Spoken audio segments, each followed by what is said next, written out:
Itinali si Ramon sa loob ng hideout ni na Lucio sugatan, ngunit matatag pa rin ang kanyang paningin. "Anong balak mo, Lucio?" Mariin niyang tanong. Ngumisi si Lucio, sabay sabing, "Isang-isa kong puputulin ang mga Montenegro hanggang wala nang matira sa lahi ninyo." Tumawa si Ramon kahit nakagapos. "Hindi mo kayang tapusin ang anak ko, aniya. Si Tanggol, hindi susuko yan. Kapag dumating siya, kayo ang mauubos." Sa kabilang banda, naglalakad si Tanggol kasama ang kanyang grupo nang mapansin niya ang isang pamilyar na mukha, si Kidlat. Walang alinlangan siyang bumunot ng baril at pinaputukan ito. Mabilis na umiwas si Kidlat at gumanti ng putok. "Kidlat!" sigaw ni Tanggol habang nagbabaga ang hangin sa pagitan nila. Nagpalitan ng bala sa gitna ng eskinita, isa laban sa marami. Ngunit hindi umatras si Kidlat kahit pa unti-unti siyang naiipit. Sa huli, mabilis siyang sinunggaban ni Tanggol mula sa likod at pinabagsak sa lupa. Pilit pang lumaban si Kidlat, ngunit mas malakas at mas determinado ang kalaban niya. Ilang suntok, ilang tadyak, hanggang sa tuluyan siyang mapahiga at mawalan ng lakas. Tinutukan siya ni Tanggol ng baril. "Nasaan ang tatay ko?" singhal niya. Tahimik si Kidlat, pilit nagpipigil. Ngunit nang maramdaman ang lamig ng bakal sa kanyang noo, napilitan siyang umamin. Si Lucio, siya ang may hawak. Nasa warehouse sa tabing ilog. Pagkarinig niyon, sinenyasan ni Tanggol ang kanyang grupo. "Aalis na tayo." Ngunit napansin ng isa, "Boss, may paparating na mga pulis." Nagmadali silang tumakbo.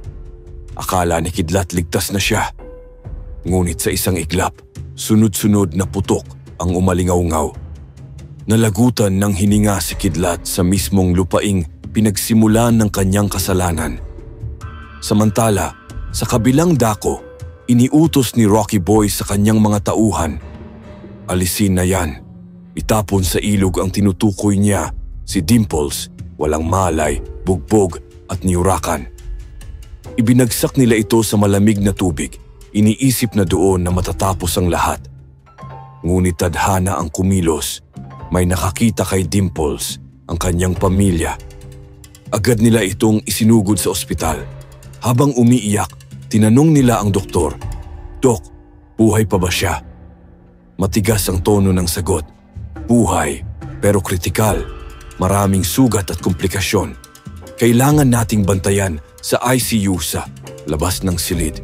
Nagingingit-ngit sa galit si Punggay. Hinding-hindi ko palalampasin ang gumawa nito sa kapatid ko, aniya. Habang umiiyak, bigla siyang nilapitan ng kaibigan. "Punggay, may cellphone si Dimples. Baka may alam doon." Binuksan nila ito at binasa ang mga mensahe. Nabunyag ang katotohanan. May palitan ng text sa pagitan ni Dimples at ng isang lalaki. Rocky Boy. Nanigas sa galit si Punggay. "Siya yun. Siya ang gumawa nito.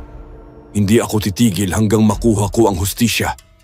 Sa gitna ng lahat ng ito, lalo pang umiinit ang banggaan ng mga Montenegro laban sa kanilang mga kaaway. Si Tanggol, handang pumatay para mailigtas ang ama. Si Ramon, patuloy na lumalaban kahit nakagapos.